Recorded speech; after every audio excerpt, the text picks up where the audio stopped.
में अपने मन को लगाओगे तो चाहे तुम थोड़ा सा भी क्यों ना जब पाओ, उसका जितना भी फल मिलेगा आपको पूरा मिलेगा। जैसे एक बार कोई एक बहुत साहूकार था, वो गांव में चीज दिया करता, ब्याज पे पैसे देता, कोई सामान लेके आते उनसे ब्याज लगाता। तो उन दिनों में ऐसे गरीबी के दिन थे, आज की तरह से संपन्न लोग नहीं थे। तो एक गांव में वो गया, जाके उसने उससे पैसे मांगे, उसका काफ़ी जो मूल था उसका ब्याज हो गया था। वो बेचारा नहीं दे पाया, गरीब आदमी था, कहने लगा जी मैं नहीं दे सकता, मैं नहीं दे पाऊंगा आपको। बोला नहीं दे पाएगा? तो ऐसे आदमी कठोर होते हैं, वो खून चूसने वाले बन जाते हैं लोगों के, उनके दिलों में दया धर्म नहीं होता, वो पाप कर्म को पाप कर्म नहीं मानते, वो निर्दयी हो जाते हैं। ऐसा निर्दयी हो गया कि उसका सारा सामान बांध लिया। अब वो बेचारा क्या करे? पैसे मांगता हूं, तेरा सामान लेके जाऊंगा, जो सामान था सारा बांध के चलने लगा। अब कोई मजदूर नहीं मिला गांव में, कोई नहीं मिला। एक महात्मा सब कुछ देख रहा था, वो महात्मा ने देखा, महात्मा बोला तेरा सामान मैं पहुंचा सकता हूं और कुछ नहीं लूंगा तेरे से। बोले, उसने सोचा अच्छा मिला अकल का अंधा, कुछ लेगा भी नहीं, तेरा सामान पूछा होगा, तेरे कोई मिलता ही नहीं था। बोले एक काम करना पड़ेगा सेठ जी। बोले बोलो। ने बोला या तो धर्म कर्म की, भक्ति की, प्रभु प्रेम की बात मैं बोलूंगा तो आपने सुनते जाना पड़ेगा, या आप मुझे सुनाते जाइए, मैं सुनता चलूंगा, और दूसरी बात कोई नहीं होगी, मैं आपका सामान पहुंचा दूंगा। बोला ठीक है। उसने सोचा कि ये तो और भी अच्छी बात, कुछ भी लगे भी नहीं गा, और ये तो बहुत मूर्ख मिले, अच्छा महात्मा मिले, तो लेके चल पड़े। सामान लेके गया, चलते चलते वो महात्मा जी से कहने लगे आप ही बताओ, मुझे तो नहीं पता। उसने सोची सामान भी लेके जाएगा, अच्छी बात बताएगा, तेरा रास्ता भी कट जाएगा, और बहुत अच्छा हो गया। महात्मा जी उसको अच्छी अच्छी बातें बताते रहे, नाम की महिमा, सत्संग की महिमा, महापुरुषों के जिक्र, प्रभु का गुणगान, क्योंकि प्रभु की तो कितनी लीला है, कितना बताओगे। अगर कहने वाला सुनने वाला हो, एक जर्रे जर्रे में, पत्ते पत्ते में, जीव जंतु में, पशु पक्षी में, सृष्टि की रचना में, ब्रह्मांड में जो देखते हो उसकी महिमा ही महिमा है। लेकिन हम बेचारे हैं, बेचारे बिना विचार के, कोई विचार ही नहीं करते, इतना टाइम ही नहीं है सोचने का किसने क्या कर रखा है। हम तो बस जिंदगी जीने के उसी में हैं कि जिंदगी जीते रहें, आराम से जीते रहें, अच्छा खाएं पिएं, अच्छे आराम से हमारी जिंदगी गुजरे, ऊपर पंखा चले, नीचे अच्छे बिस्तर हों, अच्छे कपड़े पहनने को मिले। नहीं, वो सोचने का अवसर नहीं है, ये सोचने का बहुत अवसर है। मैं ये पहनूंगा, ऐसा बदलूंगा, ऐसा नहाऊंगा, ये चीज़ें मुझे अच्छी लगती हैं, ये बुरी लगती हैं, उन चीज़ों में सारा जीवन बिता देते हैं। लेकिन ये कभी प्रभु का कौन जिक्र करे? अब लाला जी को भी वो बात अच्छी नहीं लगती, क्यों कभी सुनी ही नहीं थी।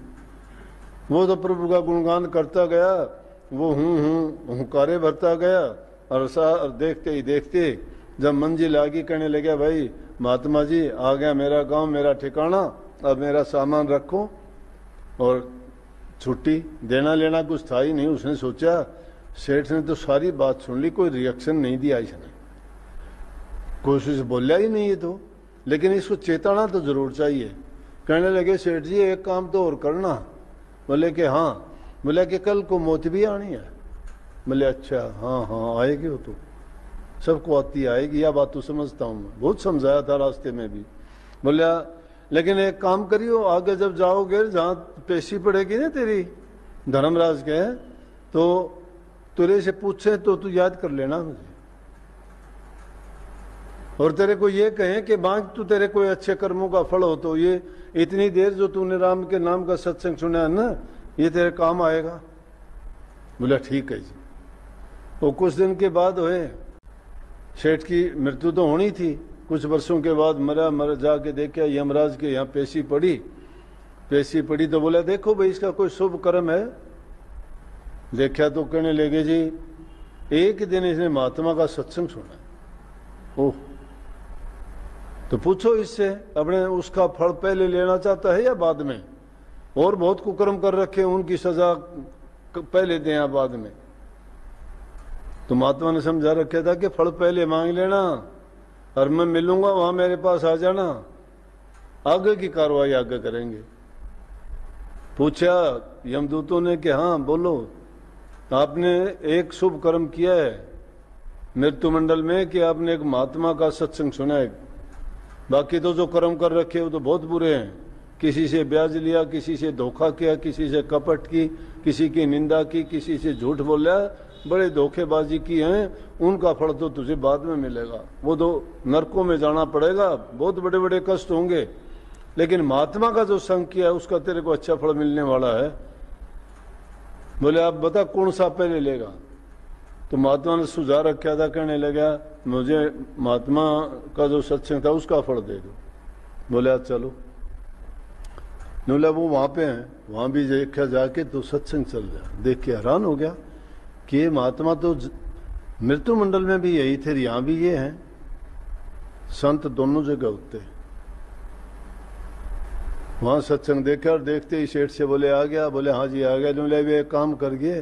बोले हाँ। बोले मुड़ के ना देखिए दरवाजे की तरफ, बैठा सत्संग सुनता रहे आराम से, आराम से। अगर तुझे बाहर बिना निकल गया, अगर बाहर निकलेगा पकड़ के ले जाएंगे, जो कर्म कर रखे उनका भोग भोगना पड़ेगा। बोला मैं क्यों जाऊं था, चालाक तो था ये। महात्मा तो रहे और भी नजदीक आके बैठ गया कि कदे उठ के उठ आ जा लेने, बेरा पटे है उनका। लेकिन ये नहीं बेरा कि महापुरुषों के पास, संतों के पास जमदूत उनके जो जगह होती है उनके दरवाजे के अंदर भी प्रवेश नहीं कर सकते। हाँ, आने जाने वाले जो होते हैं उनकी बुद्धि को भ्रष्ट जरूर कर देते हैं, क्योंकि उनको जो खुद नहीं आ सकते तो काल रूप बन के और उनकी बुद्धि पर बैठ के उनसे उल्टे पुल्टे काम करवा देते हैं। यमदूत बाहर खड़े खड़े कदे खांसे कदे खंगारे करें कि आजा झोली दें, देख के न और फिर मुंह फेर ले। जाके यमदूत कहने लगे जी वो तो महात्मा जी के पास जाके बैठ गया और अब जो है उसको बुलाते हैं तो आता ही नहीं। बोले भाई अब काबू नहीं है। संतों का जो जीव बन जाता है, संतों के पास जो चला जाता है वो अपने आप काबू का नहीं है, तो उसको तो भूल जाओ। तो देखो थोड़ी सी घड़ी का सत्संग करने से, प्रभु हरि नाम की चर्चा करने से, उस नाम की महिमा को गाने से, सुनने मात्र से इतना फल मिल गया। तो हम तो रात दिन उनका गुणगान करते हैं, बैठते हैं, सुमन करते हैं, ध्यान करते हैं, फिर हमारा कल्याण क्यों नहीं होगा?